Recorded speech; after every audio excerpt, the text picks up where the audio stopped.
Hello বন্ধুরা, আজকে আমি চলে এসেছি বিশনের শোরুমে। আর এইখানে এসেছি আমার সংসারের জন্য একটা ব্লেন্ডার কিনতে। আর এখানে কিন্তু খুবই ভালো মানের ব্লেন্ডার পাওয়া যায়। আমি ওয়ালটন থেকেও দেখেছি, তারপরে অবশেষে আমি বিশন থেকে নিয়ে নিলাম একটি ব্লেন্ডার। ওপেন করব, আপনাদের সাথেই থাকুন। সো বন্ধুরা, এখন আমি চলে এসেছি বাসায়, আর বিশন থেকে নিয়ে আসলাম এই ব্লেন্ডারটা। আপনাদের সাথে খুলে দেখাই। আমার এই ব্লেন্ডারে তিনটি জার রয়েছে। এর মধ্যে এটি হচ্ছে একটি, এটি হচ্ছে গুঁড়া করার জন্য, আর এই পাশে একসাথে দুইটি রয়েছে।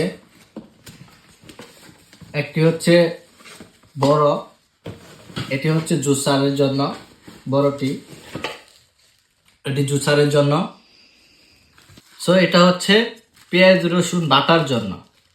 এই হচ্ছে তিনটি জার। আর মেনু ওয়ারেন্টি কার্ড, এটি হচ্ছে সেই কাঙ্ক্ষিত মেহমান, কাঙ্ক্ষিত ব্লেন্ডার। যাই হোক, এটি হচ্ছে ইন্ডিয়ার একটি ব্র্যান্ড। এটি আমি নিয়ে এসেছি, আপনারা চাইলে বিশন থেকে এটি আনতে পারেন।